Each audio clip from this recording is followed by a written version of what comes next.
कहना चाहती हूँ। बोलो बेटा। मैं अपनी पढ़ाई आगे नहीं बढ़ाना चाहती। पर क्यों? तुम्हारा सिर्फ 12th हुआ है अभी। आज के टाइम में कम से कम ग्रेजुएशन तो होनी ही चाहिए। जानती हूँ, लेकिन मैं ये भी जानती हूँ कि आपके ऊपर मेरे साथ साथ योगेश और प्रीति की भी जिम्मेदारी है। मैं आपकी जिम्मेदारियाँ बांटना चाहती हूँ। मुझे तुम्हारी मदद नहीं चाहिए बेटा। मैं चाहता हूँ कि तुम अपनी पढ़ाई पूरी करो। तुम्हें अपने अरमान मारने की जरूरत नहीं है। मैं अपने कोई अरमान नहीं मार रही पापा। मैं मजबूरी में नहीं, बल्कि अपनी खुशी से आपकी हेल्प करना चाहती हूँ। अपने भाई बहन को एक अच्छी जिंदगी देना चाहती हूँ। मैं नौकरी करूँगी ताकि योगेश और प्रीति की पढ़ाई में कोई रुकावट न आए।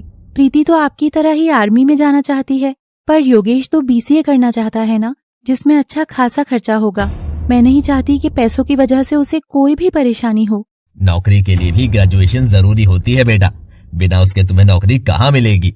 किसी ऑफिस में नहीं मिलेगी, पर ऐसा नहीं है कि मैं और कुछ नहीं कर सकती। मेरे पास एक ऐसी चीज है जो मुझे बिना ग्रेजुएशन के भी काम दिला सकती है। उसके पापा उसे हैरानी से देखने लगते हैं।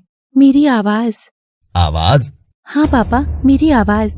मेरे पास बोलने की क्षमता है पापा। मैं होस्टिंग अच्छी करती हूँ, बल्कि स्कूल में जब कंपटीशन होते थे उसमें हमेशा से ही मैंने एंकरिंग की है। फिर भी बेटा मेरा मन नहीं मानता। तुम क्यों? पापा प्लीज भरोसा रखिए, निराश नहीं करूँगी आपको। ठीक है, जैसी तुम्हारी मर्जी। थैंक यू पापा। वो मुस्कुराती हुई वहाँ से चली जाती है। उसके पिता उसे जाते हुए देखते हैं। उन्हें गर्व महसूस हो रहा था अपनी बेटी पर, उसकी सोच पर। वहीं प्रियंका और उसके परिवार की दुनिया से दूर यूपी के मेरठ शहर में एक हैंडसम सा लड़का रहता था जो काफी इंट्रोवर्ट था। बेटा अंकित, आगे का क्या सोचा है तुमने? ग्रेजुएशन के बाद अब? पापा एक्टिंग करना चाहता हूँ मैं। एक्टिंग?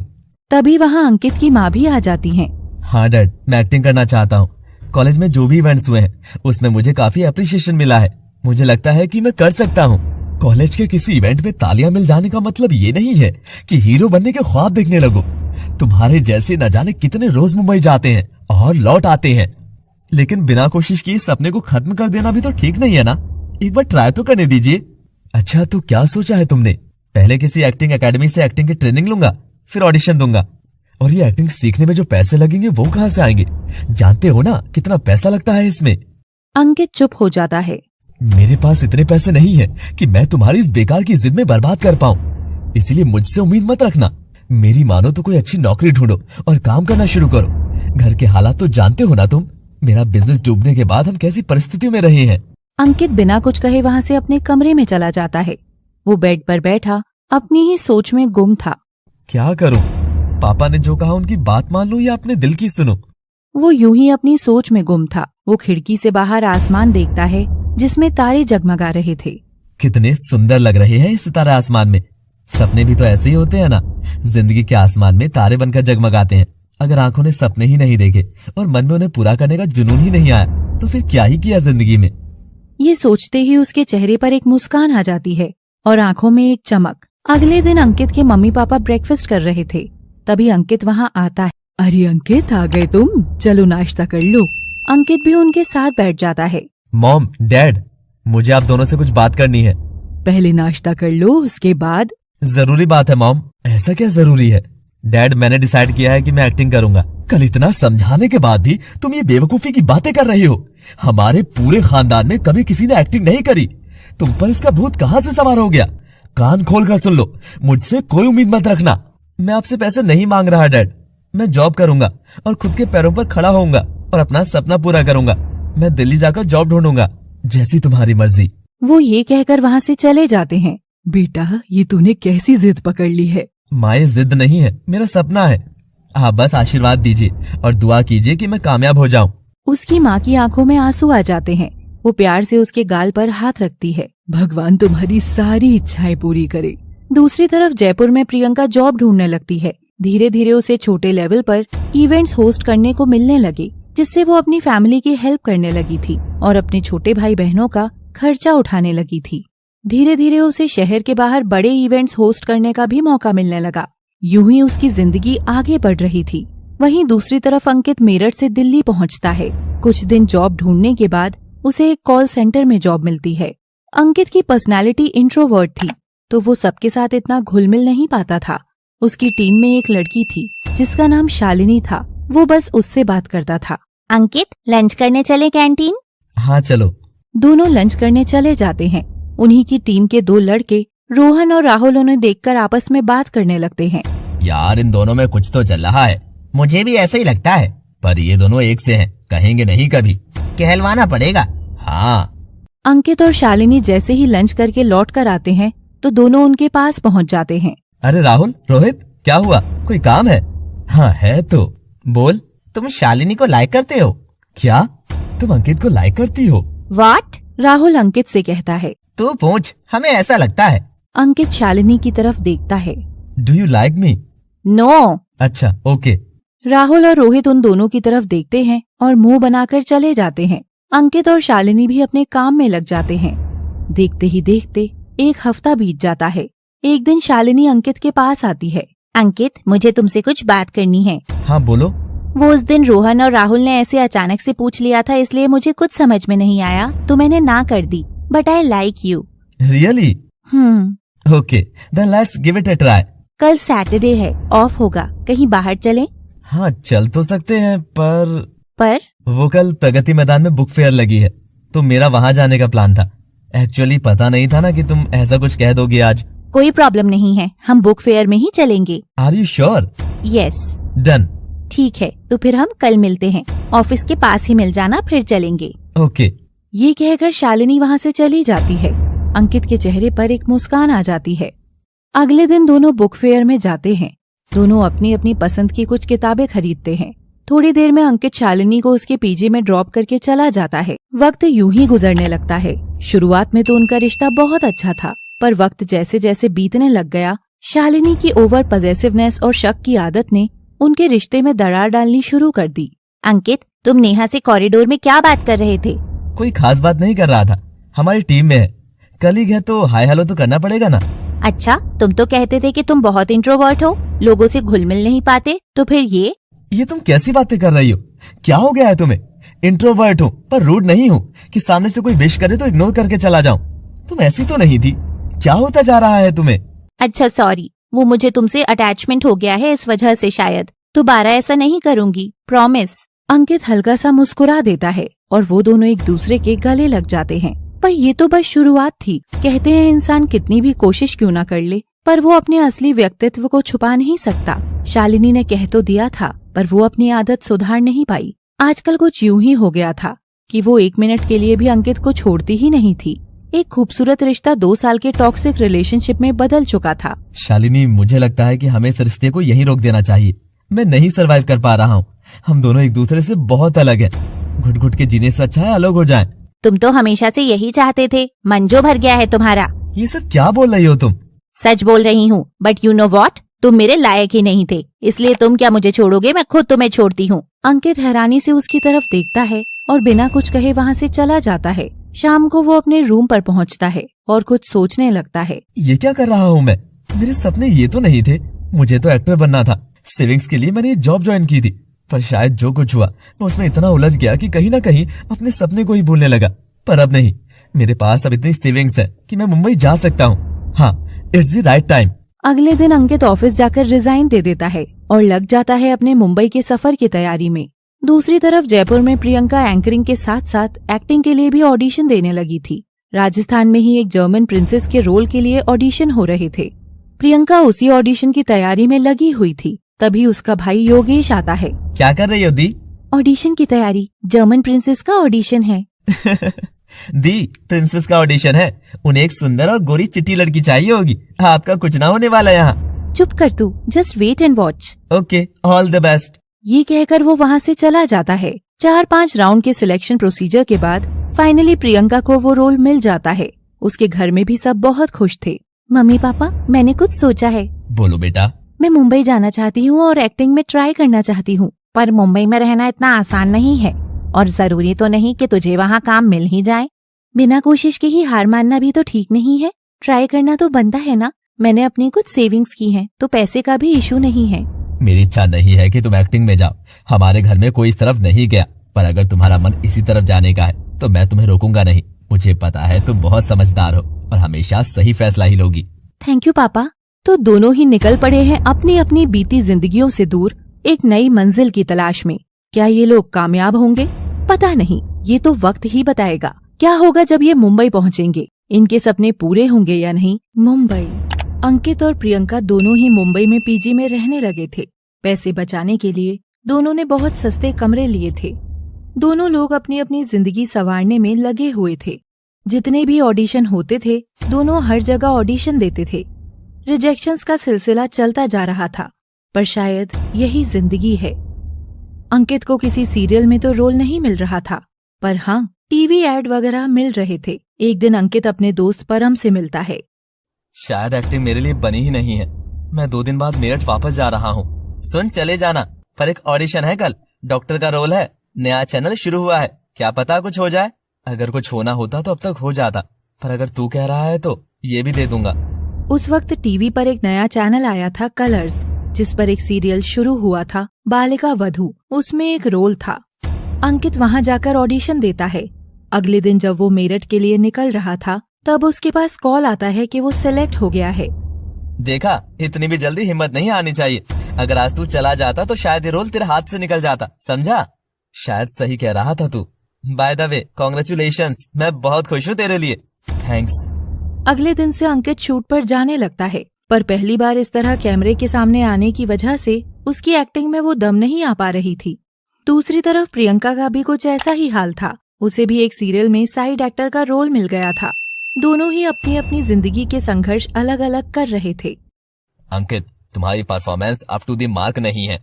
सर, मैं अपनी पूरी कोशिश कर रहा हूँ। थोड़ा सा टाइम और दे दीजिए, मैं और मेहनत करूंगा। ठीक है, 2 हफ्ते का टाइम और दे रहा हूँ। अगर सुधार होगा तो डॉक्टर अभिषेक का किरदार आगे बढ़ाएंगे, वरना 1 से 2 हफ्ते में खत्म कर देंगे। ठीक है सर। ये कहकर अंकित वहाँ से चला जाता है। वहीं बैठे असिस्टेंट डायरेक्टर से कहते हैं, मुझे लगता है शायद हमें इसका किरदार खत्म ही करना पड़ेगा। इसकी एक्टिंग में दम नहीं है सर। लगता तो मुझे भी ऐसा ही है, पर एक बार मौका देकर देखते हैं, क्या पता सुधार हो जाए। कर सकते हैं। देखते देखते 2 हफ्ते बीत जाते हैं।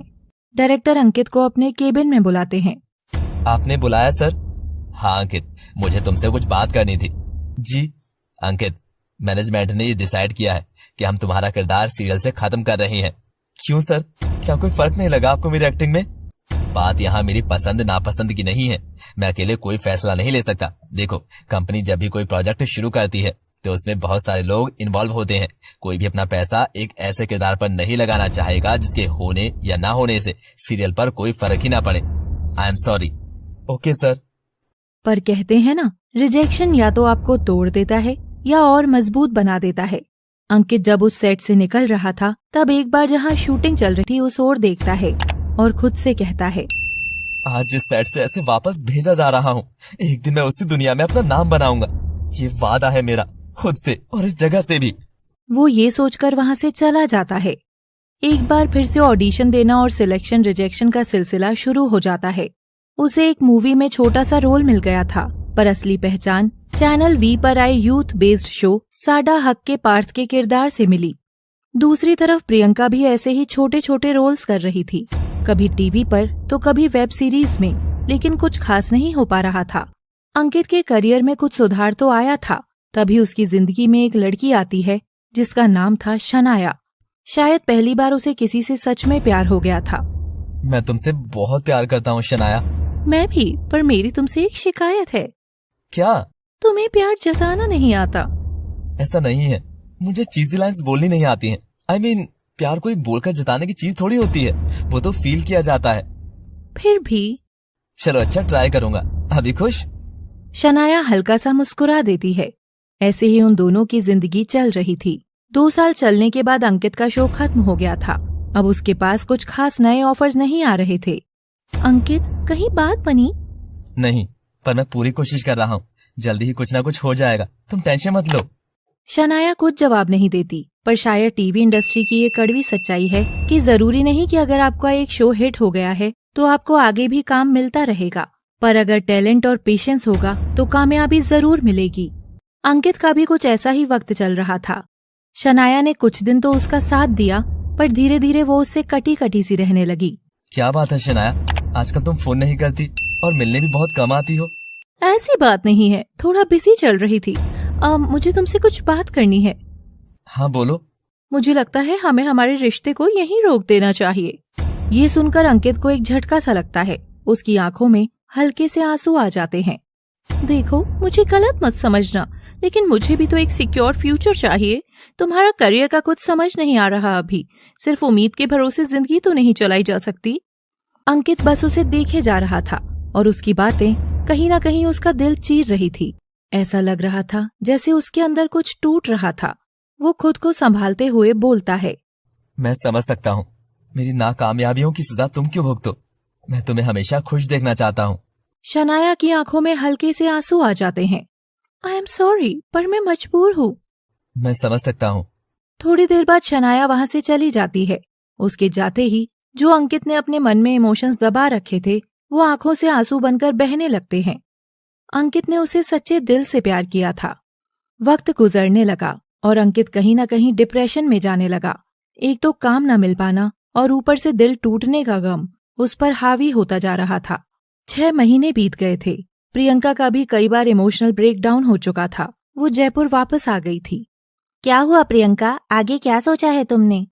ऑडिशन देती रहूंगी, पर अब सिर्फ एक्टिंग के भरोसे नहीं बैठूंगी। मैं मेकअप अच्छा कर लेती हूँ और आजकल तो सोशल मीडिया की वजह से अपने टैलेंट को दुनिया के सामने लाना आसान हो गया है, तो मेकअप के रील्स बनाकर अपलोड करूंगी। Are you sure? ऑल्टरनेट तो लेकर चलना ही पड़ेगा ना। पिछले 3-4 साल से स्ट्रगल कर रही हूँ। पापा की फाइनेंशियली हेल्प करने के लिए मैंने काम करना स्टार्ट किया था। अगर वो ही ना कर पाऊँ तो क्या फायदा? अगर कुछ अच्छा किस्मत में लिखा होगा तो आ जाएगा। सही कह रही हो। उधर अंकित की हालत बहुत खराब हो रखी थी, पर कहते हैं ना, जब कोई नहीं संभालता तब भगवान संभालते हैं। अंकित ने खुद को संभाला और मेडिटेशन करने लगा, स्पिरिचुअल बुक्स पढ़ने लगा, एक्सरसाइज करने लगा, जिससे उसने एक चीज अपने मन में बिठा ली, that everything comes with a detachment. उसी वक्त कोविड की वजह से लॉकडाउन लग गया था, पर जब भगवान आशीर्वाद देते हैं तब वक्त भी नहीं रोक पाता। अंकित के पास एक नए प्रोडक्शन हाउस से कॉल आती है। Hello hello Ankit, this is Ravi Dubey from dream Yada productions. जी कहिए। हम अपने प्रोडक्शन हाउस का पहला सीरियल लॉन्च करने जा रहे हैं कलर्स टीवी पर, जिसका नाम है Udaariyaan, and we want you as a main lead. पर ऑडिशन वगैरह हमने तुम्हारा काम देखा है and I think you are the correct choice. बस लुक टेस्ट के लिए आना होगा और हाँ, शो चंडीगढ़ में शूट होगा। ठीक है, आप मुझे थोड़ा सा टाइम दीजिए, मैं बताता हूँ आपको। श्योर। अंकित फोन रख देता है और परम के पास जाता है और उसे सारी बात बताता है। मैं सोच रहा हूँ मना कर दूं। एक तो नया प्रोडक्शन हाउस है, ऊपर से शो चंडीगढ़ में शूट हो रहा है। लोग बड़े बैनर के सीरियल ज्यादा देखते हैं। मुझे नहीं लगता कि शो चलेगा। तू तो पहले से ही तैयार है ना इस बात के लिए कि शो नहीं चलेगा। तो चला जाना, अगर बंद हो जाए तो वापस आ जाना। 2-3 महीने का एक्सपीरियंस मिल जाएगा। ठीक है, पर मैं ये बात घर पर नहीं बताऊंगा। खामखा सबकी उम्मीदें जुड़ जाएंगी और फिर शो बंद हो जाएगा तो बुरा लगेगा। ठीक है, मत बताना। अंकित अपने घर वापस आ जाता है। दूसरी तरफ प्रियंका के पास भी कॉल आती है। हेलो, प्रियंका से बात हो रही है? जी, प्रियंका बोल रही हूँ। मैं सरगुन मेहता बोल रही हूँ, ड्रीम यादा प्रोडक्शन से। मैंने आपकी रील्स देखी है सोशल मीडिया पर। हम एक नया सीरियल लॉन्च करने जा रहे हैं उडारिया कलर्स टीवी पर। हमें उसके लिए एक फीमेल लीड की तलाश है। आप ऐसा करिए, शाम तक मुझे ऑडिशन भेज दीजिए। ओके, भेजती हूँ। और वो फोन रख देती है। तभी योगेश प्रियंका के पास आता है। किसका फोन था दी? एक प्रोडक्शन हाउस से था, ऑडिशन मांगा है शाम तक। हाँ तो भेज दो ना, अगर सिलेक्शन होना होगा तो हो जाएगा। प्रियंका अपना ऑडिशन करके शाम के 5 बजे तक भेज देती है। रात में 8 बजे उसके पास कॉल आती है। Priyanka, congratulations, you are on board. What? You are selected. Next week Chandigarh आना है लुक टेस्ट के लिए, उसके बाद शूटिंग स्टार्ट होगी। Okay, thank you so much. Priyanka घर में सबको ये बात बताती है। सब बहुत खुश हो जाते हैं। वो चंडीगढ़ जाने की तैयारी में लग जाती है। अगले हफ्ते प्रियंका और अंकित दोनों उस प्रोडक्शन हाउस के ऑफिस में पहुंचते हैं। पहले अंकित का लुक टेस्ट होता है और वो फाइनलाइज कर लिया जाता है। तभी प्रियंका का भी लुक टेस्ट होने के बाद उसे केबिन में बुलाया जाता है। उस दिन पहली बार प्रियंका और अंकित एक दूसरे के सामने आए थे। अंकित, इनसे मिलो। ये है शो की फीमेल लीड प्रियंका चौधरी, और प्रियंका ये है अंकित गुप्ता, शो के मेल लीड। दोनों एक दूसरे की तरफ देखते हैं। हेलो। हेलो। दोनों एक दूसरे से हाथ मिलाते हैं। साथ ही साथ शो की बाकी कास्ट भी फाइनल हो गई थी। अभी शो की शूटिंग शुरू होने में 1 हफ्ता था। अभी तक तो वो दोनों अलग अलग हॉस्टल्स में रुके थे, पर फाइनलाइज होने के बाद दोनों घर ढूंढने में लग जाते हैं। आज दोनों के शूट का पहला दिन था। दोनों सेट पर पहुंचते हैं और सबसे मिलते हैं, एक दूसरे को भी हाय करते हैं। जब दोनों साथ काम करेंगे तो कैसा होगा इनका रिश्ता, कोई रिश्ता बनेगा भी या नहीं पता नहीं, क्योंकि दोनों का स्वभाव एक दूसरे से बहुत अलग था। पर कभी कभी एक दूसरे से अलग होना ही एक दूसरे के पास ले आता है। पर इनके रिश्ते में कुछ कह नहीं सकते। आगे की कहानी जानने के लिए अंकित और प्रियंका अपने शो की शूटिंग स्टार्ट करते हैं। अंकित का नेचर बहुत ज्यादा शांत और अपने काम से काम रखने वाला था। दूसरी तरफ प्रियंका में समझदारी के साथ साथ सबके साथ घुल मिलकर रहने का स्वभाव था। उनका शूट स्टार्ट होता है। शुरू के 3-4 महीने अंकित और प्रियंका ने एक दूसरे से बात तक नहीं की। अंकित तो एक तरह से मुस्कुराता भी नहीं था, पर धीरे धीरे अनजाने में उनके बीच बॉन्डिंग होने लगी। अंकित सेट पर चुपचाप बैठा हुआ था, तभी वहाँ प्रियंका आती है। अरे अंकित, क्या हुआ तुझे, इतना चुप क्यों बैठा है? अभी तो अपना शो चल पड़ा है, हम तो यहाँ चंडीगढ़ में बैठे हैं तो पता नहीं चल पाता, पर जो इंटरव्यूअर आते हैं वो बता रहे हैं कि गजब की टीआरपी आ रही है भाई। हाँ, मुझे भी पता चला कि शो अच्छा परफॉर्म कर रहा है। चलो, अच्छी बात है। वैसे तुमने सोचा था कि शो चलेगा? देख, मैं ना काम को काम की तरह से ही देखती हूँ। मुझे इतना पता था कि मुझे अपना 100% देना है, बाकी शो की किस्मत। इससे ज्यादा हम कुछ नहीं कर सकते। भाई बहन भी मेरे बड़े हो गए हैं तो उनकी पढ़ाई का भी देखना था मुझे। ये भी सही है। वैसे मैंने बिल्कुल नहीं सोचा था कि शो चल जाएगा, क्योंकि मुंबई से इतना दूर आउटडोर शूट कर रहे हैं हम लोग। कोई पब्लिक अपीयरेंस भी नहीं होती हम लोगों की। तो मैं तो सोच के आया था कि 2-3 महीने में शो बंद हो जाएगा। बीच में तो खबरें भी आने लगी थी कि ऑफ एयर होने जा रहा है। हाँ यार, पर उसके बाद जो इसने रफ्तार पकड़ी फिर नहीं रुकी, फटे जो छा गया है हर जगह। प्रियंका ये कहकर हंसने लगती है। अंकित के चेहरे पर भी हल्की सी मुस्कान आ जाती है। यूं ही उनका शो तरक्की कर रहा था और साथ साथ उनकी बॉन्डिंग भी। मुझे नहीं बात करनी तुझसे, तू हमेशा ऐसा ही करता है। मैं क्या करता हूँ? तू ऐसा क्यों है? तुझे कोई फर्क ही नहीं पड़ता किसी बात से। सही कह रही है, मुझे चीजें इतना अफेक्ट नहीं करती। अच्छी बात है, जा रही हूँ मैं, मुझे बात नहीं करनी तुझसे। ये कहकर प्रियंका अंकित के ड्रेसिंग रूम से बाहर चली जाती है। 3-4 घंटे हो जाते हैं, पर अंकित कुछ नहीं कहता उससे। थोड़ी देर में उदास होकर प्रियंका उसके पास आती है। यार एंकी, मैं नाराज हूँ तुझसे, कम से कम मना तो ले आकर। मनाना क्या है, आकर करने तो लगी ना तू बात। बस मान तो गई तू। मान गई क्या? मानना पड़ेगा। अगर तेरे भरोसे रहूं तो शायद दोस्ती ही न रह जाए, क्योंकि तू तो कभी मनाएगा नहीं। अंकित हल्का सा मुस्कुरा देता है। प्रियंका अपने बैग से योगर्ट का कप निकालती है। ये लो। मेरे लिए मंगवाया तूने? पर किस खुशी में? मैं तुझसे नाराज थी, उम्मीद कर रही थी कि तू मनाएगा, पर तूने नहीं मनाया तो मैंने सोचा मैं खुद ही मान जाती हूँ। ये उसी की खुशी में है। प्रियंका ये कहकर हंसने लगती है। अंकित उससे योगर्ट का कप ले लेता है और खाने लगता है। वक्त ऐसे ही बीतने लगता है और देखते ही देखते 1.5 साल बीत जाते हैं। शो के मेकर्स ने सीरियल में जनरेशन लीप लाने का प्लान किया, जिसकी वजह से शो में प्रियंका, अंकित और बाकी काफी सारी कास्ट का ट्रैक खत्म हो रहा था। अंत होते होते प्रियंका और अंकित बेस्ट फ्रेंड्स बन चुके थे। प्रियंका अपने घर जयपुर चली जाती है और अंकित मुंबई आ जाता है। शो से एग्जिट लेते ही दोनों के पास कलर्स के, या यूं कहें टीवी के सबसे बड़े रियलिटी शो बिग बॉस का ऑफर आता है। पापा, मेरे पास बिग बॉस से ऑफर आया है, क्या करूं? बिग बॉस, ये क्या है? पापा, कलर्स चैनल पर ही आता है, रियलिटी शो है। सलमान खान होस्ट करते हैं। 3 महीने के लिए घर में रहना होता है। रुकिए, मैं दिखाती हूँ आपको। प्रियंका अपने फोन में कुछ पुराने सीजन के क्लिप्स दिखाती है। हैं? ये कैसा शो है? इसमें तो सब बच्चे रोते ही रहते हैं। ऐसा नहीं है पापा, बहुत बड़ा शो है, करियर में बहुत अच्छी जंप मिल सकती है। तब तक वहाँ योगेश और प्रीति भी आ जाते हैं। दी सही कह रही है पापा, अच्छी अपॉर्चुनिटी है। प्रियंका के पापा प्रियंका से पूछते हैं, तुम्हें लगता है ये तुम कर पाओगी? सच बताऊं, जब भी मैं ये शो देखती थी तो मेरे मन में आता था अगर मैं होती तो सबकी वाट लगा कर रखती, मैं कर लूंगी।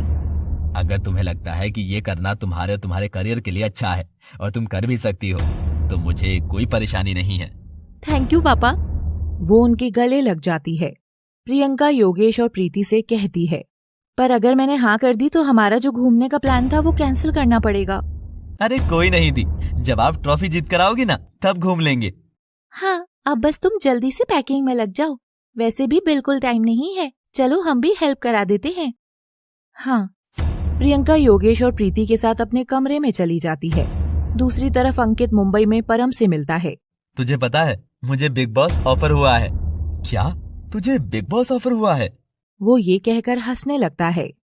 हंस क्यों रहा है? मुझे नहीं लगता कि मेरी पर्सनैलिटी बिग बॉस जैसा शो करने लायक है। इसी बात पर तो मुझे हंसी आ रही है। तुझे जो लोग तेरे आसपास हैं, उनकी लाइफ में कोई इंटरेस्ट नहीं है, तो वहाँ जो नए लोग आएंगे उनकी लाइफ और गॉसिप में क्या ही इंटरेस्ट होगा। सोच रहा हूँ मना कर दूं। अबे मना क्यों करेगा? एक्सपीरियंस कर ले। लोगों का सपना होता है बिग बॉस करना। वैसे भी जैसा तू है, 1 हफ्ते में वैसे ही बाहर कर देंगे वो लोग तुझे। दोनों हंसने लगते हैं। शाम को अंकित के पास प्रियंका का कॉल आता है। हेलो, कैसी है? मस्त, तू बता। मैं भी। तुझे पता है मुझे बिग बॉस ऑफर हुआ है। क्या? सही में? क्या हुआ, ऐसे क्यों रिएक्ट कर रहा है? डोंट से कि तुझे भी हुआ है। अरे हाँ, मेरे पास ऑफर आया है। That's great. तो क्या सोचा तूने, कर रहा है या नहीं? अभी सोच ही रहा हूँ, कुछ कंफर्म नहीं है। तेरा क्या सीन है? मेरा तो डन है। ग्रेट। थोड़ी देर बात करने के बाद दोनों फोन रख देते हैं। काफी सोचने के बाद अंकित भी हाँ कर देता है। आज बिग बॉस का ग्रैंड प्रीमियर था। स्टेज पर सलमान खान थे और वो एक एक करके सारे कंटेस्टेंट्स को बुलाते हैं और उन्हें घर के अंदर भेज देते हैं।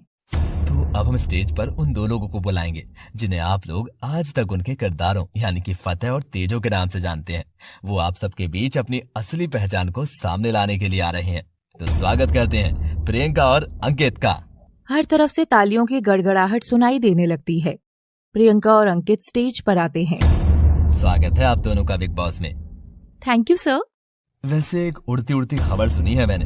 घर में जाने से पहले आप दोनों हमें ये बताइए कि आपका रिश्ता क्या है? सर, हम पिछले 1.5 साल से इस बात को क्लैरिफाई करते हुए आ रहे हैं कि हम अच्छे दोस्त हैं, बहुत ज्यादा अच्छे दोस्त हैं। एक लड़का और लड़की कभी दोस्त नहीं होते।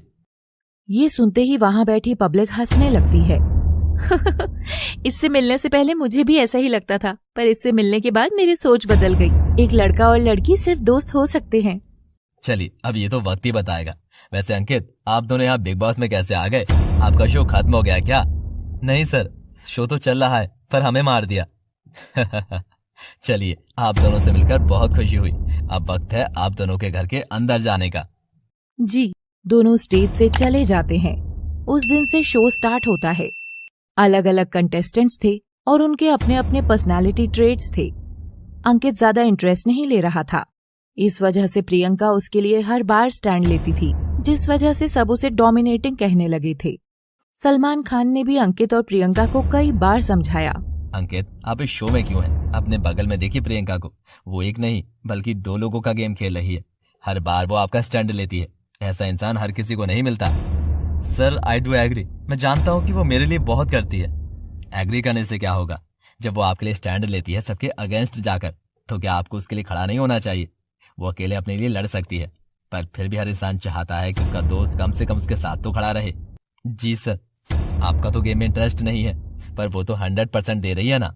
अगर आज नॉमिनेशन में आप बच जाते हो और वो निकल जाती है, तो कैसा लगेगा आपको? नहीं सर, मैं जाना प्रेफर करूंगा। वो डिजर्व करती है। मैं आगे से ध्यान रखूंगा। I have full faith in you Ankit. देखते ही देखते 2 महीने गुजर जाते हैं। शो ब्लॉकबस्टर था, इस वजह से उसे 1 महीने का एक्सटेंशन और मिल गया था। इतने दिनों में अंकित और प्रियंका की दोस्ती और गहरी हो गई थी, जिसमें लड़ाई, प्यार, नाराजगी और बहुत से रंग थे। बाकी के कंटेस्टेंट्स को उनका रिश्ता बहुत सच्चा लगता था। वहीं का एक कंटेस्टेंट विकास अंकित से बोलता है, आगे का क्या है? क्योंकि जहाँ से मैं देख रहा हूँ, तुम दोनों के बीच जो भी है बड़ा सच्चा और प्योर है। मैं मान रहा हूँ देयर इज अ लाइकिंग, पर मुझे शादी में बिलीव नहीं है। अच्छा, अभी तो तू ये कह रहा है, पर जब ये शादी करके चली जाएगी तब क्या करेगा? तब की तब देखेंगे। वो तो है, ज्यादा देर ना कर देना, क्योंकि जब दिल बोलता है तब कोई लॉजिक काम नहीं आते, समझे? ये कहकर विकास वहाँ से चला जाता है। अंकित और प्रियंका की एक फ्रेंड थी अर्चना, जिससे प्रियंका की लड़ाई हो गई थी। उसने दूसरे कंटेंडर्स के साथ मिलकर अंकित का नॉमिनेशन प्लान किया, जिसकी वजह से अंकित को घर से निकलना पड़ा। प्रियंका बहुत रो रही थी। यार एंकी, ये गलत चीज है। सबके सब पीछे पड़ गए, टारगेट कर रहे हैं यार। क्या फर्क पड़ता है? मैं तो वैसे भी यहाँ जीतने नहीं आया था, पर तुझे जीतना है। मुझे मत याद करना, बस अपने गेम पर कंसंट्रेट करना, समझी? प्रियंका हाँ में सर हिलाती है और दोनों एक दूसरे के गले लग जाते हैं। अंकित घर से बाहर निकल जाता है। अंकित को इस बात का आइडिया ही नहीं था कि बाहर पब्लिक उसे कितना पसंद कर रही थी। जब वो बाहर आकर ये सब देखता है तो हैरान हो जाता है। लगातार उसके इंटरव्यूज हो रहे थे। See, I want to know the question that you guys have. क्योंकि कभी कभी आप इजहार कर देते हो, कभी कभी आप कुछ नहीं बोलते हो. So what is it? Firstly, thank you so much. Priyanka would be very happy after listening all this. She has to win it and come. Yeah, she has to. अब तो मेरी भी बलि चढ़ गई है. अब तो जितना बनता है. See, हम दोनों बहुत अच्छा रिलेशन शेयर करते हैं. जब अच्छा रिलेशन शेयर करते हैं तो it's obvious that there is some kind of liking, specially friend के लिए. लेकिन उसे लाइफ से कुछ और चाहिए और मुझे कुछ और. उसे शादी चाहिए, फैमिली चाहिए, but I don't believe in the institution of marriage. तो जब दोनों को लाइफ में अलग अलग चीजें चाहिए तो हम क्यों कुछ और पाने की चाह में उसे खराब करें जो हमारे बीच है. So are you guys not looking for a relationship? No, we are not. Really? Ankit Bigg Boss के घर से बाहर आ चुका था और एविक्शन इंटरव्यूज दे रहा था. उसे यकीन नहीं हो रहा था कि इतना रिजर्व रहने के बाद भी पब्लिक ने उसे इतना पसंद किया है कि एंडी मॉल के ऑफिस के बाहर तक लोग उसके लिए गए. दूसरी तरफ प्रियंका बिग बॉस के घर में अकेली सरवाइव कर रही थी. Priyanka ji. Why do I keep checking you all the time? Because you are a full heroine material. Priyanka ये सुनकर उनके हाथ जोड़ लेती है. अगर आप अपनी एक आदत सुधार लो तो आप एक बहुत बड़ी हीरोइन बन सकती हो. बट nobody like that चिक चिक चिक चिक all the time. मेरे ही सेट पर होगी तो I will say shut up यार. सेट पर नहीं करती सर. तो यहाँ क्यों कर रही हो? वो सर इतने सारे ब्लेम्स एक साथ आ जाएं तो वही एक्सप्लेन करने के लिए, लेकिन अब नहीं करती. अरे एक्सप्लेन क्या करना है, दुनिया देख रही है. वही सर, अब नहीं करती. तेरा दूल्हा चला गया, निकाल दिया गया. दूल्हा दिल में है, समझी? तुझे क्या लगा उसके जाने से मैं कमजोर पड़ जाऊंगी? ले, यहीं खड़ी हूँ तेरे सामने. ऐसे ही प्रियंका बिग बॉस के घर में रह रही थी. सब उसके अगेंस्ट थे पर फिर भी वो हार नहीं मान रही थी. दूसरी तरफ अंकित इंटरव्यू दे रहा होता है. ये बताइए कि ये है क्या आपके और प्रियंका के बीच? क्योंकि हमें तो ये दोस्ती से ज्यादा लगता है. हम दोस्त हैं, बहुत अच्छे दोस्त. अच्छा अभी तो ठीक है, लेकिन जब प्रियंका की शादी हो जाएगी तब क्या? लड़का मैं पसंद करूंगा उसके लिए. पहले ही कह दूंगा उससे कि देख मैं दहेज में आ रहा हूँ तो तैयार है ना. अच्छा, तो मतलब आप प्रियंका की लाइफ में रियल लाइफ जैस्मिन का रोल प्ले करेंगे. उडारिया में जैस्मिन फतेह और तेजो के बीच थी और रियल लाइफ में अंकित एज जैस्मिन प्रियंका की लाइफ में. दोनों लोग हंसने लगते हैं. देखते ही देखते ग्रैंड फिनाले का दिन आ जाता है. सभी एक्स कंटेस्टेंट्स को घर के अंदर भेजा जाता है. अंकित भी आता है. अंकित को देखते ही प्रियंका उसके गले लग जाती है. कैसा है? अब ठीक हूँ. मिस किया? कभी सोचा नहीं था कि इतना मिस करूंगा. थोड़ी देर घर के अंदर मस्ती मजाक होता है. फिर सारे एक्स कंटेस्टेंट्स घर से बाहर आ जाते हैं. घर के अंदर सिर्फ 5 लोग बचते हैं. प्रियंका, शिव, MC स्टैन, अर्चना और शालीन. और स्टेज पर आ जाते हैं सलमान खान. स्वागत है आप सबका बिग बॉस 16 के ग्रैंड फिनाले में. हर तरफ तालियां बजने लगती हैं. अंकित जी, क्या लगता है आपको, क्या दुल्हन ट्रॉफी जीतकर दूल्हे का बदला लेगी? अंकित हंसने लगता है. ऐसे नहीं तो कैसे ट्रॉफी तो आ ही जाएगी. मतलब श्योर हो कि ट्रॉफी घर ही आएगी. वहाँ बैठे सभी लोग हंसने लगते हैं. एक एक करके नंबर 5 की पोजीशन से कंटेस्टेंट्स एलिमिनेट होना शुरू होते हैं. सबसे पहले शालीन, फिर अर्चना. क्या लगता है आप सबको थर्ड पोजीशन पर कौन एलिमिनेट होगा? हर तरफ एक एक्साइटमेंट और क्यूरियोसिटी थी जानने की कि कौन जीता है आज. ज्यादा टाइम नहीं लूंगा बताने में. अब जिसका नाम लूंगा वही एलिमिनेट हुआ होगा. तो अब जो इस घर से एलिमिनेट हुई है वो है प्रियंका चाहर चौधरी. प्रियंका का नाम सुनकर हर तरफ एक सन्नाटा छा जाता है. अंकित यकीन नहीं कर पा रहा था.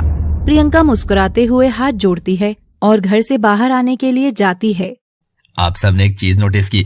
मैंने एक अनबिलीवेबल चीज देखी है कि how Priyanka has reacted to she being out of the house.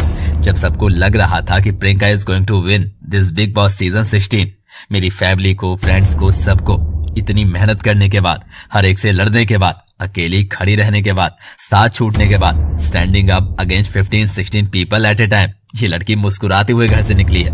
मेरी नजर में असली विनर यही है. सलमान खान की बात सुनकर वहाँ मौजूद सभी लोग ताली बजाने लगते हैं. सलमान अंकित से पूछते हैं, are you proud of her? Ankit की आंखों में आंसू थे. वो खुद को संभालते हुए बोलता है, वेरी प्राउड. मैं शो में जीतने के लिए नहीं आया था. I never said that I wanted to win. मैं उसे जीतते हुए देखने के लिए आया था. पहली बार वो अपने लिए कुछ कर रही थी। अंकित, इससे बड़ी जीत कोई नहीं हो सकती। The way she came out of the house. पर तब तक स्टेज पर हंसती मुस्कुराती प्रियंका आ जाती है। आपको देखकर तो लग ही नहीं रहा कि आप एलिमिनेट हुई हो। अरे सर, इतना मिल गया बहुत है, मुझे तो इतने की भी उम्मीद नहीं थी। सलमान खान अंकित की तरफ इशारा करते हुए बोलते हैं। और इसे देखो, ये रो रहा है। प्रियंका अंकित की तरफ देखती है। अरे इसे मैं समझा दूंगी। समझा देना। प्रियंका अंकित के बगल में जाकर बैठ जाती है। Bigg boss season 16 MC Stan जीत लेता है। फिनाले खत्म होने के बाद सब इंटरव्यू के लिए प्रियंका को घेर लेते हैं। भीड़ में से ही आवाज आती है, प्रियंका जी आपके साथ गलत हुआ, जनता नाराज है। अच्छा, मेरे साथ गलत हुआ और जनता क्यों नाराज है? मैं बहुत खुश हूँ, सब खुश रहो। ऐसे ही देखते बिग बॉस का सफर भी खत्म हो जाता है। अंकित को रवि और सरगुन का ही एक नया शो मिल गया था, जिसका नाम था जुनूनियत। जुनूनियत की शूटिंग चंडीगढ़ में चल रही थी और प्रियंका मुंबई में थी। अक्सर प्रियंका और अंकित इंटरव्यू वगैरह देते रहते थे। जनता को उनकी जोड़ी बहुत पसंद थी, जिसे वो प्यार से प्रियांकित कहते थे। एक दिन एक इंटरव्यूअर अंकित से पूछती है, अंकित, जनता कह रही है कि अब अंकित में पहले के मुकाबले कुछ बदलाव दिख रहा है, तो क्या हम प्रियांकित फॉरएवर थोड़ा बहुत एक्सपेक्ट कर सकते हैं? प्लीज अब आप ये मत कहिएगा कि आपको शादी में बिलीव नहीं है वगैरह वगैरह। ये सच है कि मुझे बिलीव नहीं है, बट अभी मैंने थोड़ा डीपली सोचा तो लगा कि 4 चीजें किसी भी रिश्ते में बहुत इंपॉर्टेंट है, और उससे भी ज्यादा इंपॉर्टेंट है इनका बैलेंस।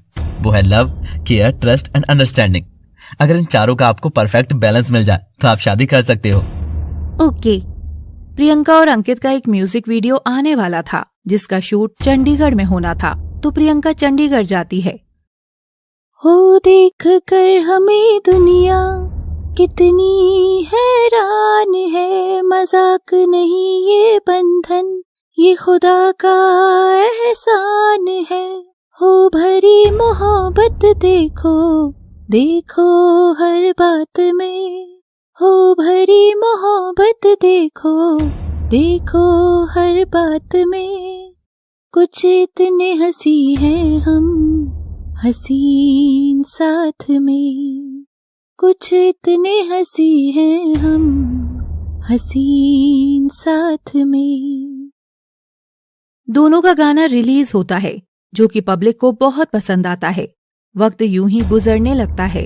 अंकित अपने शो में बिजी होता है और प्रियंका मुंबई में। इसके आगे की कहानी वो होगी जो जनता उनके रिश्ते में देखना चाहती है। अंकित प्रियंका को फोन करता है। हाय अंकी, कैसी है? क्या चल रहा है तेरा? कुछ नहीं यार, पहले तो बिग बॉस से निकलते ही घर ढूंढने में लग गई। घर मिला, फिर शूट के लिए चंडीगढ़ गई, और अभी काफी सारे प्रोजेक्ट्स आए हुए हैं, तो वही देख रही हूँ कि कौन सा सिलेक्ट करूँ। बिल्कुल टाइम ही नहीं मिल पा रहा। तेरा क्या चल रहा है? मेरा तो बस वही, पूरा दिन सेट पर ही निकल जाता है। म्यूजिकल शो है और मेरा एक सिंगर का कैरेक्टर है, तो गिटार बजाना भी सीख रहा हूँ। तुझे तो पता ही है कि मेरा और म्यूजिक का कोई दूर दूर तक रिश्ता नहीं है। नोट्स वगैरह मुझे समझ में नहीं आते, बस गाने सुन लेता हूँ। हाँ, ये जानती हूँ मैं, पर कोई नहीं, अच्छा है। शो के लिए ही सही, तेरे में एक नया टैलेंट तो आ रहा है। वो भी है। मैं तो कल जयपुर निकल रही हूँ। कोई खास वजह? नहीं, खास वजह कोई नहीं है, पर उड़ारियां और बिग बॉस में तो कोई गैप ही नहीं मिला। हम लोगों ने ट्रिप प्लान की थी, पर फिर कैंसिल करनी पड़ी। अभी सोच रही हूँ 1-2 हफ्ते फैमिली के साथ टाइम स्पेंड कर लूँ, फिर कोई नया प्रोजेक्ट साइन करूँ। सही है। तू मिला कि नहीं अंकल आंटी से?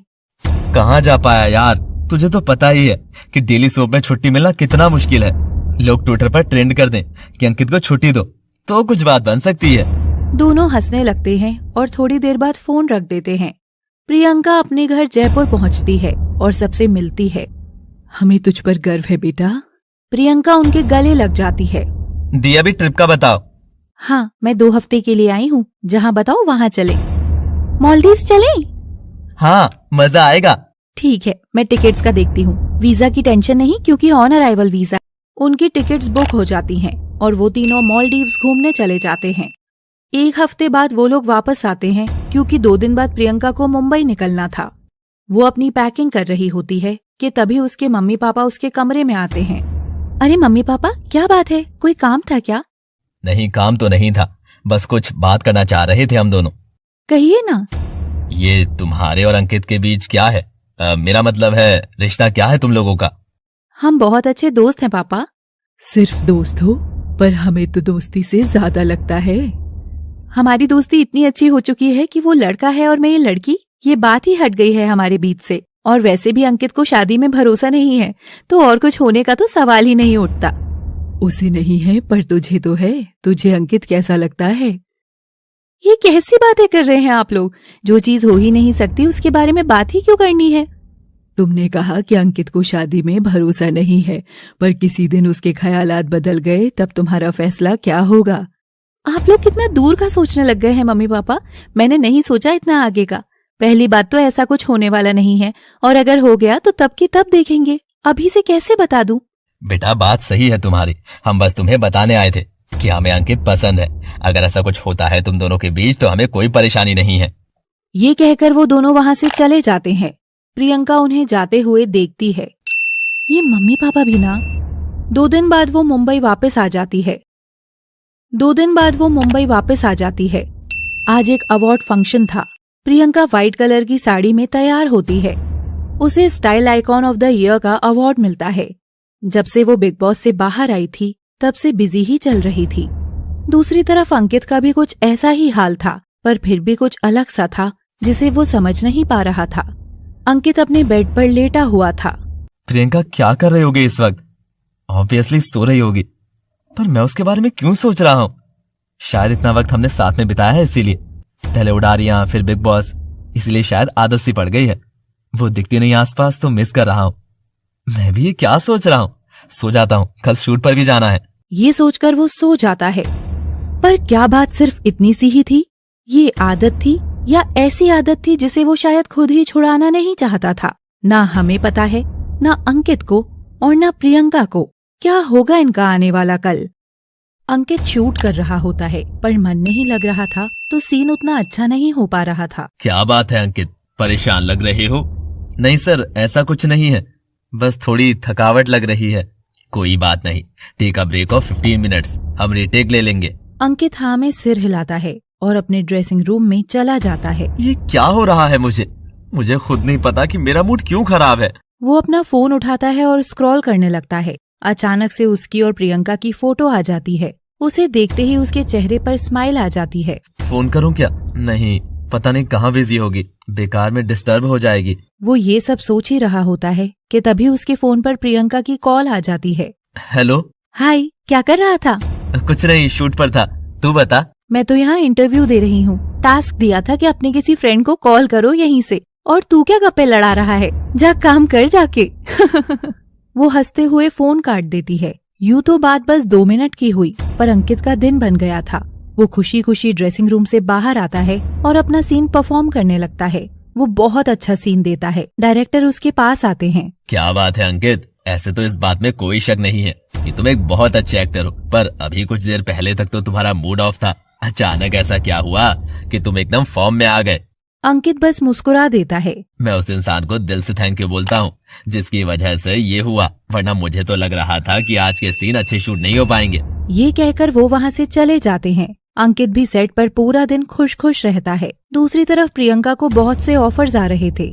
कुछ सोशल मीडिया चैनल्स ये भी कह रहे थे कि उसे शाहरुख खान की अपकमिंग मूवी डंकी में रोल मिला है, पर इस बारे में प्रियंका की तरफ से कोई कंफर्मेशन नहीं था। प्रियंका को एकता कपूर का सीरियल नागिन 7 ऑफर हुआ था और वो उसकी शूटिंग में बिजी थी। शो का लीड रोल टीवी का ही एक बहुत जाना माना चेहरा कर रहा था। एक दिन अंकित सुबह अपना फोन चला रहा था कि एक न्यूज पर उसकी नजर टिक जाती है। ये क्या है? क्या सच में ऐसा है? मुझे तो प्री ने कुछ बताया नहीं इस बारे में, पूछता हूँ उससे। अंकित प्रियंका को कॉल करता है, पर उसका फोन रिसीव नहीं होता। वो भी अपने शूट पर चला जाता है, पर आज फिर से वो टेंशन में लग रहा था। दोपहर के टाइम प्रियंका की कॉल आती है।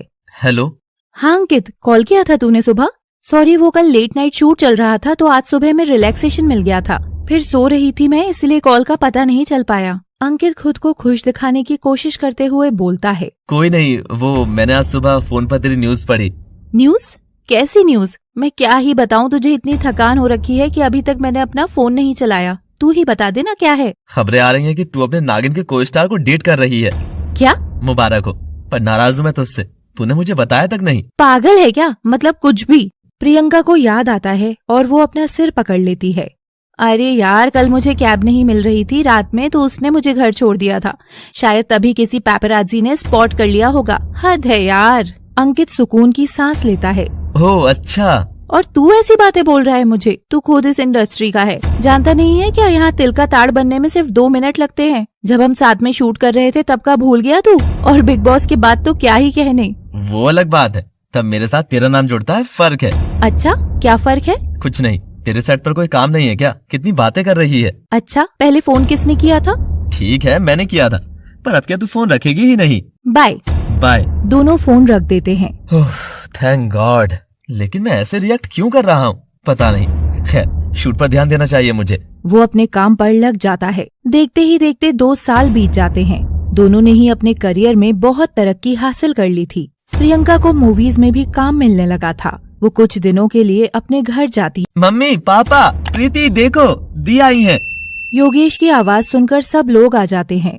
प्रियंका, तुमने बताया नहीं कि तुम आने वाली हो, अचानक से आ गई। वो उनके गले लग जाती है। सरप्राइज। सब खुश हो जाते हैं और बातें करने लगते हैं। थोड़ी देर बाद प्रियंका अपने कमरे में बैठी हुई कुछ सोच रही थी कि तभी उसकी मम्मी वहाँ आती हैं। अरे मम्मी, आइए ना, बताइए। मैंने सोचा तुम इतने कम दिनों के लिए आती हो तो कम से कम जब आई हो तो थोड़ी देर बात कर लूं तुमसे। बिल्कुल, मुझे भी आप सबकी बहुत याद आती है। हम एक्टर्स की ऐसी इमेज बनी हुई है जिसमें पब्लिक को लगता है हम जो कुछ भी करते हैं वो सब एक्टिंग है। हमारी असल जिंदगी की चीजें भी उन्हें दिखावा लगती हैं। उनके हिसाब से हमारी फैमिलीज अलग होती हैं। हम उन्हें मिस नहीं कर सकते, पर उन्हें ये समझना चाहिए कि जैसे वो अपना काम कर रहे हैं वैसे हम भी अपना काम ही कर रहे हैं। हमेशा लाइट, कैमरा, एक्शन नहीं चलता हमारी जिंदगियों में। बात तो सही है तुम्हारी बेटा, मैं समझ सकती हूँ। वो थोड़ा शांत हो जाती हैं। प्रियंका उनकी तरफ देखने लगती है। क्या बात है मम्मी, आप कुछ कहना चाहती हैं मुझसे? हाँ, कहना तो था, पर तुम नाराज ना हो जाओ। नहीं होंगी, कहिए। तुम अपने करियर में बहुत आगे बढ़ चुकी हो और हम सबको तुम पर गर्व है प्रियंका। पर है तो हम भी माँ बाप ही ना। सारे माता पिता की तरह हमारे भी कुछ अरमान है तुम्हें लेकर। क्या कहना चाहती हैं आप? मैं समझ नहीं पा रही। हम तुम्हें दुल्हन बनते देखना चाहते हैं। अगर तुम्हारी नजर में कोई है तो हमें बता दो, हमें कोई परेशानी नहीं है। ये शादी की बात अचानक आपके दिमाग में कहाँ से आ गई? अचानक से नहीं, कई दिनों से, बस मौका नहीं मिल पा रहा था। देखो, तरक्की अपनी जगह है, पर इन चीजों की भी अपनी एक अहमियत है। अगर कोई हमारी कामयाबी दुख सुख बांटने वाला होता है तो जिंदगी और खूबसूरत लगने लगती है। वो तो है। प्रियंका थोड़ा सा उदास हो जाती है। उसकी माँ उसका उतरा चेहरा देख लेती है। क्या हुआ? कुछ नहीं, मेरी जिंदगी में कोई नहीं है। आप और पापा चाहो तो ढूंढ सकते हो। मैं अरेंज मैरिज के लिए तैयार हूँ। और अंकित? प्रियंका अंकित का नाम सुनकर थोड़ा चौंक जाती है। क्या अंकित? मैं बता चुकी हूँ आप सबको कि वो और मैं बहुत अच्छे दोस्त हैं, उससे ज्यादा कुछ नहीं। प्रियंका की माँ प्रियंका का हाथ अपने सर पर रख लेती है। मेरे सर पर हाथ रखकर कहो कि तुम मुझसे प्यार नहीं करती। प्रियंका अपना हाथ झटके से खींच लेती है। मम्मी, ये सब आप क्या कर रही हैं? बच्चे माँ से कुछ छुपाया नहीं करते। सच बता दो, तुम्हारा मन भी हल्का हो जाएगा।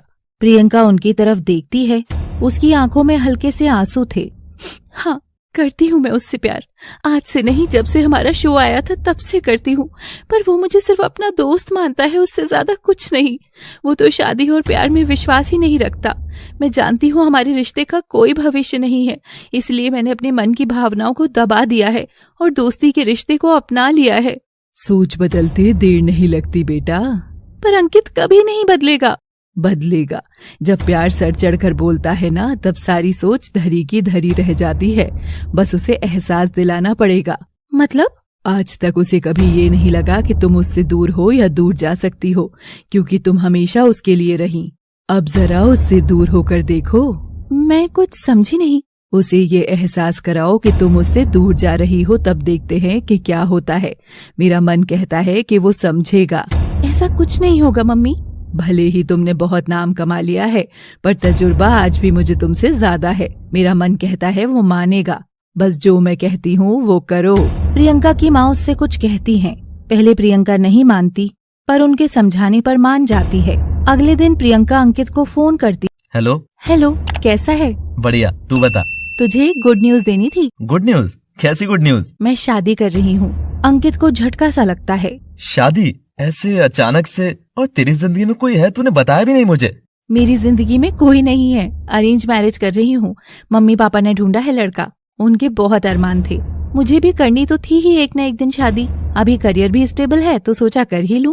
अच्छा, कब है शादी? अगले हफ्ते। बहुत ग्रैंड वे में नहीं है, मेरा मन था एकदम सिंपल वे में करेंगे, बाद में मुंबई में बड़ा सा रिसेप्शन कर देंगे। पर तू तो मेरा सबसे अच्छा दोस्त है ना, तो कुछ खास दोस्तों को बुलाया है मैंने। आ जाइयो टाइम से, समझे? फोन कट जाता है। मुझे तो उसके लिए खुश होना चाहिए, पर मैं हो क्यों नहीं पा रहा हूँ? इतना अजीब सा क्यों लग रहा है मुझे? देखते ही देखते प्रियंका का शादी का दिन आ जाता है। अंकित अभी भी चंडीगढ़ में ही था। वो सुबह की फ्लाइट लेकर जयपुर पहुंचता है और एक होटल में चेक इन कर लेता है। उसी होटल में उसे अपने बिग बॉस का दोस्त विकास मिलता है। अरे अंकित, कैसा है? अरे तू यहाँ कैसे? अरे प्रियंका की शादी है ना, उसी के लिए आया हूँ। अंकित उदास हो जाता है। तेरा चेहरा क्यों उतरा हुआ है? जा रही है आज वो? अच्छे से मिल लेना उससे, आज किसी और की हो जाएगी वो। अंकित उसकी तरफ देखता है और भागता हुआ अपनी गाड़ी के पास जाता है और प्रियंका के घर के लिए निकल जाता है। वो वहाँ पहुंचकर देखता है कि प्रियंका मंडप में बैठी हुई है। प्रियंका उसकी तरफ देखती है। प्लीज ये शादी मत करो। मैं जानता हूँ कि मैंने बहुत देर कर दी है, पर फिर भी मैं तुमसे हाथ जोड़कर कह रहा हूँ, मुझे छोड़कर मत जाओ। मैं नहीं रह पाऊंगा। मुझे पता ही नहीं चला कि कब तुमसे प्यार हो गया मुझे। मैं बस अपनी सोच में ही बंद कर रह गया। अंकित, ये तुम? बोल लेने दो मुझे। आज जब तुम्हारे जाने का ख्याल मेरे मन में आया, तब मुझे एहसास हुआ कि तेरे बिना तो मैं जी ही नहीं सकता। आई लव यू। प्रियंका मंडप से उठकर उसके पास आती है। ये बात कहने में इतनी देर क्यों लगा दी? मेरी शादी हो जाने का इंतजार कर रहे थे क्या? मैं कब से तुम्हारे मुंह से ये सुनना चाहती थी और कहना चाहती थी कि मैं भी तुमसे बहुत प्यार करती हूँ, हमेशा से। I love you too. वो उसके गले लग जाती है। ये सब क्या है? आंटी, वो दूल्हा दुल्हन वहीं खड़े रहेंगे क्या? मुहूर्त निकला जा रहा है भाई। अंकित को कुछ समझ नहीं आता। तभी वो देखता है कि उसके मम्मी पापा भी वहीं खड़े थे। वहाँ खड़े सब लोग मुस्कुरा रहे थे। ये सब मम्मी का प्लान था तुम्हें बात समझाने के लिए। वो उसे सब कुछ बताती है। चलो, देर आए दुरुस्त आए। हमारे लड़के को अकल तो आई भाई। वहाँ खड़े सब लोग हंसने लगते हैं और प्रियंका अंकित की शादी हो जाती है। ये कहानी थी तो असली प्रियंका और अंकित की, पर शायद असल जिंदगी में यहाँ तक पहुँचने में उन्हें वक्त लगेगा। पर फिर भी हम उम्मीद करते हैं कि कहानी का ये काल्पनिक भाग हकीकत बन जाए। आपको हमारी कहानी कैसी लगी हमें कमेंट बॉक्स में जरूर बताइएगा। Till then stay tuned and thanks for watching.